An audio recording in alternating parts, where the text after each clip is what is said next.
Nimeombwa niongelee kuhusu utawala wa sheria na utekelezaji wa sheria za jinai katika uchaguzi wa kidemokrasia wa vyama vingi. Ni mada ndefu lakini nitajaribu kuifupisha, na kwenye vitu nitakavyoongelea, nitaongelea utawala wa sheria, nitaongelea utekelezaji wa sheria za jinai, nitaongelea demokrasia ya vyama vingi, nitaongelea wajibu wa polisi katika uchaguzi, nitaongelea wajibu wa mahakama katika kusikiliza kesi za uchaguzi, alafu baadaye nitahitimisha. Utawala wa sheria ni dhana inayotumika katika mazingira tofauti, na tafsiri yake imekuwa ikitolewa katika mazingira tofauti, lakini kwa mazingira ya mada hii nitatafsiri utawala wa sheria kama hali ya raia na watawala wote kuheshimu sheria na katiba ya nchi. Tanzania, swala la utawala wa sheria sio geni. Ukisoma katiba yetu inaelezea utawala wa sheria, na baadhi ya maamuzi, kwa mfano kesi ya mwanasheria mkuu wa serikali na mwenzie dhidi ya Amani Walid Kaburu aliyotoka kuicite Kansompoki, mahakama ya rufani ilisema kwamba moja kati ya misingi muhimu katika nchi yoyote ya kidemokrasia ni utawala wa sheria. Utawala wa sheria, na ilisema kwamba dhana hiyo inapatikana kwenye katiba yetu, ambapo ni kwenye ibara ya 26 ibara ndogo kwanza, ambayo inasema kila mtu ana wajibu wa kufuata na kutii katiba na sheria za Jamhuri ya Muungano. Ukija kwenye utekelezaji wa sheria za jinai, sheria za jinai zinaundwa na makundi mawili ya sheria. Kuna sheria zinazotengeneza makosa ya jinai na sheria zinazotoa mwongozo wa mwenendo wa kutekeleza mwenendo wa utekelezaji wa makosa ya jinai. Samahani, training yetu mara nyingi ni kwa Kiingereza, kwa hiyo nakuwa najaribu kubadilisha maneno ya Kiingereza kuja kwa Kiswahili, mtanisamehe nitakapokuwa na sita. Kwa Kiingereza tunaita kuna criminal laws ambazo zinatengeneza criminal offenses, alafu kuna criminal laws ambazo zinatengeneza criminal procedures. Ni sheria tofauti ambazo zinatumika katika mazingira tofauti. Lakini katika utekelezaji wa sheria za jinai, hasa katika kuzitekeleza kikamilifu, mara nyingi unakuta law enforcers ambao tunawaita watekelezaji wa sheria wanatakiwa wazingatie yale yaliyowekwa kwenye kanuni na taratibu zinazoongoza utekelezaji wa sheria za jinai.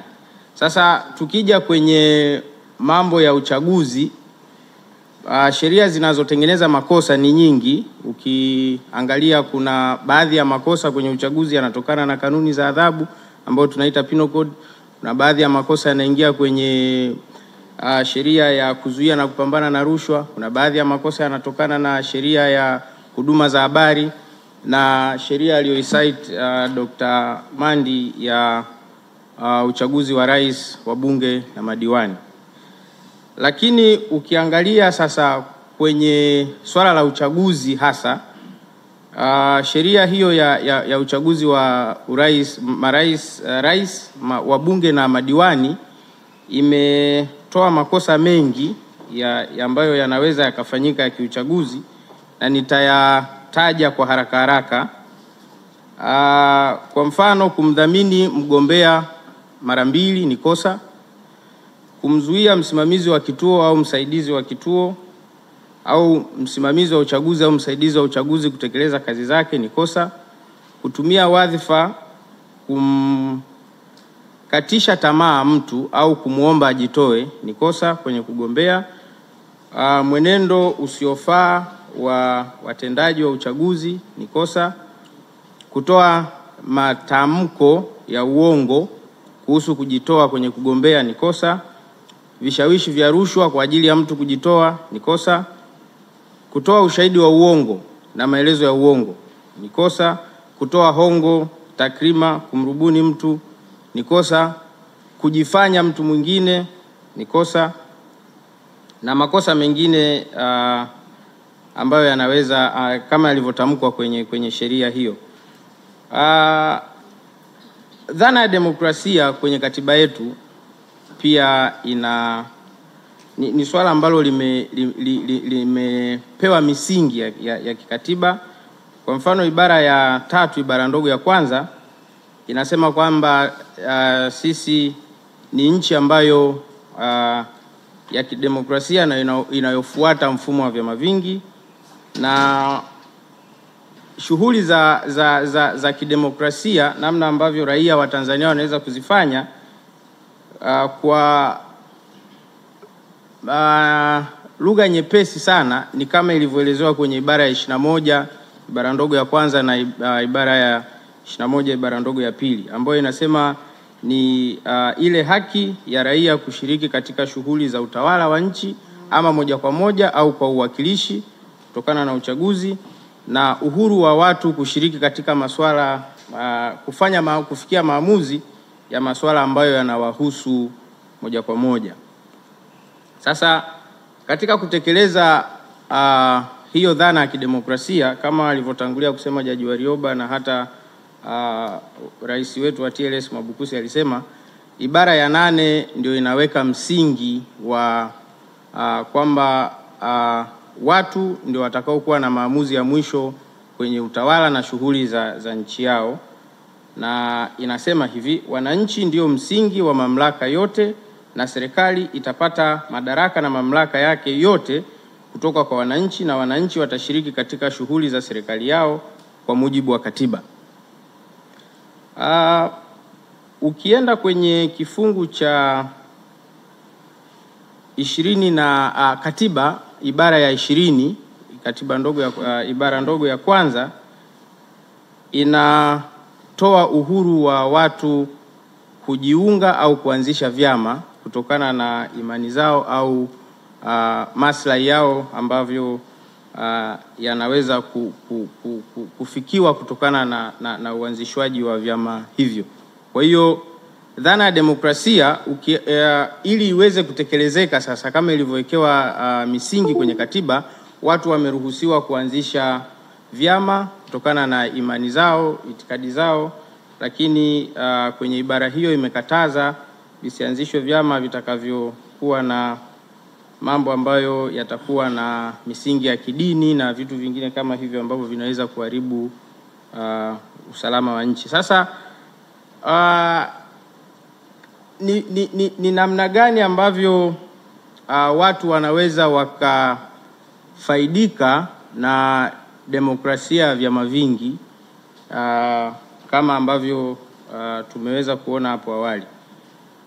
Faida kubwa ya demokrasia ya mfumo wa vyama vingi ni kuwawezesha wananchi kuwa na maamuzi kwenye kuchagua ni nani atawaongoza, na pia katika ile dhana ya kuwa na uwakilishi kuweza kuamua kuhusu mambo yanayowahusu, kwa mfano mambo ya sera, sheria na vitu vingine kama hivyo. Lakini pia katika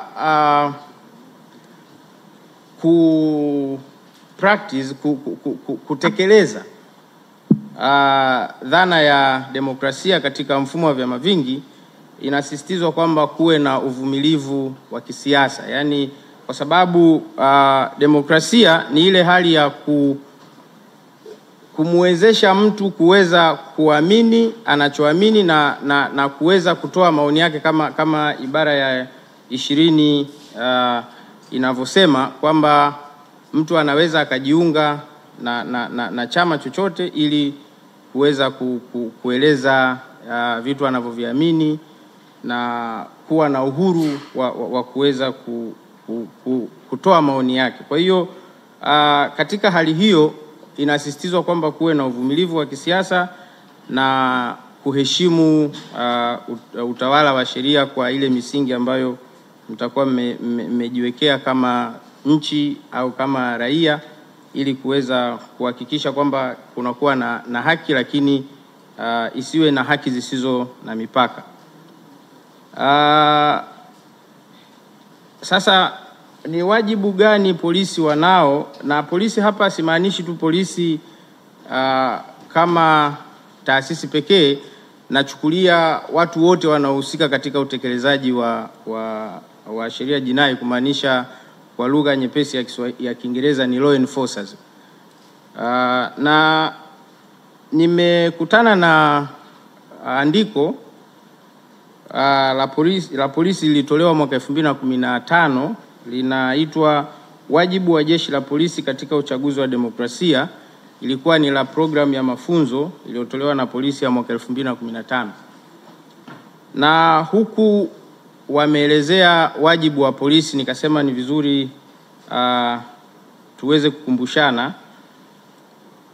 Wajibu wa polisi katika uchaguzi, kwa mujibu wa kijarida kile ambacho pia nakubaliana nacho, ni kwamba wakati wa uchaguzi polisi wanatakiwa kuheshimu haki za binadamu za kila raia, kuwa na weledi katika utekelezaji wa majukumu yao, kuwa tayari wakati wowote katika kutambua na kushughulikia jambo lolote linaloweza kuharibu mchakato wa uchaguzi, kuwa karibu na wananchi na kuwa tayari kumsaidia mpiga kura yeyote atakayehitaji msaada, kutokuwa na upande katika utekelezaji wa majukumu yao, kutotumia nguvu kupita kiasi, kwa sababu nguvu kupita kiasi zinaweza ikatafsiriwa vibaya, na kushughulikia matukio mbalimbali bila kuwa hasa matukio ya mvutano wa kisiasa bila kuwa na upande wowote. Mengine mnaweza mkatafuta hicho kijarida, yameelezewa pale kwa upana zaidi. Wajibu wa mahakama, kwa sababu ukiangalia kwenye utekelezaji wa sheria za jinai, tukichukulia kwenye ile hali ya kawaida, kutakuwa na watu ambao au mamlaka ambayo itashughulikia zile hatua za awali, kumaanisha kupeleleza, kukamata, kupekua, kukamata mali kama zimepatikana kwenye upekuzi, mali zinazohusishwa na uhalifu, na kumfikisha mtu mbele ya mahakama. Akishafika mahakamani, sasa mahakama ndio itashughulika na huyu mtuhumiwa, na wakati huo atakuwa ni mshtakiwa kwa mujibu wa sheria mpaka pale ambapo hukumu itatolewa. Kwa hiyo ukiangalia utekelezaji wa sheria za jinai katika uchaguzi zinahusu hasa pande mbili, law enforcers ambao ni watekelezaji pamoja na mahakama. Na hapo awali nilisema haya wajibu wa polisi nimewatumia polisi kama sehemu tu, lakini inahusu law enforcers wote. Na hapa sasa nakuja kwenye upande wa mahakama. Wakati mahakama inashughulika na kesi zilizofika mbele yake, kesi za kisiasa, inatakiwa itambue kama ilivyoamuliwa na mahakama ya rufani kwenye kesi ya mwanasheria mkuu dhidi ya Walidi Kaburu na ya mwaka 96, itambue kwamba hakuna mtu ambaye yuko juu ya sheria. Yaani sheria ni supreme, kwa hiyo watu wote wanakuwa wanaangaliwa kwa mtazamo huo, kwamba hakutakuwa na wakati inatoa maamuzi iwaangalie watu wote kwamba ni sawa chini ya sheria, na kuweza kuzingatia ile dhana ya rule of law, kwamba rule of law ni hali ambayo wananchi pamoja na watawala wote wanaheshimu sheria. Pia kuna kesi moja ambayo ni ya hivi karibuni, sio karibuni sana, ni rufaa ya mwaka 2020 ambayo kulikuwa na mashtaka yaliyokuwa yanamhusu Freeman Aikaeli Mbowe na wenzake. Walishtakiwa kwa kufanya makosa wakati wa zoezi la uchaguzi, na kesi hii ilisikilizwa Kisutu, baadaye kaenda Mahakama Kuu. Sasa Kuna mambo yalielezwa kwenye kesi ya Mahakama Kuu ambayo nadhani ni ya muhimu, na nadhani hiyo ndio dhana ambayo mahakama ikiwa inashughulika na kesi za kisiasa inatakiwa iangalie, iwe na mtazamo huo. Kwenye kesi hii Mahakama Kuu ilisema nchi yetu ni nchi inayofuata mfumo wa vyama vingi na uhuru wa kujieleza na uhuru wa kupata habari ni haki zilizopewa ulinzi kwenye katiba. Kwa hiyo wakati mahakama inashughulika na kesi yoyote ambayo inatokana na mambo ya kisiasa, inatakiwa iangalie kosa hilo au malalamiko hayo katika muktadha wa kisiasa wakati huo. Na kuna maneno ambayo ilisemekana kwamba yalikuwa yanaleta uchochezi, lakini baada ya Mahakama Kuu kwa hii background kuangalia yale maneno ikasema hapana, kwa muktadha wa siasa na kwa sababu sasa hivi tuko kwenye mfumo wa vyama vingi na mambo ya kidemokrasia, uhuru wa kutoa habari na kujieleza, ilienda ikasema kwamba kama maneno yale yalitumika kuwashawishi wapiga kura waweze kumpigia kura huyo aliyekuwa anasema, yalikuwa hayana dhana yoyote ya uchochezi. Kwa hiyo nadhani ni vyema wakati mahakama inaangalia kesi za kisiasa, kesi za uchaguzi, ikaangalia ikawa na muktadha huo wa kisiasa wa wakati huu. Baada ya kusema hayo, naomba kuhitimisha kwa kusema kwamba katika utekelezaji wa sheria za jinai, vyombo vya utekelezaji vinapaswa kuongozwa na dhana ya utawala wa sheria, demokrasia na kutambua kwamba katika mfumo wa vyama vingi ni muhimu kuwa na hali ya uvumilivu wa kisiasa na kutenda haki sawa kwa kila raia bila kujali itikadi za vyama au hali ya mtu. Asanteni kwa kunisikiliza. Asanteni.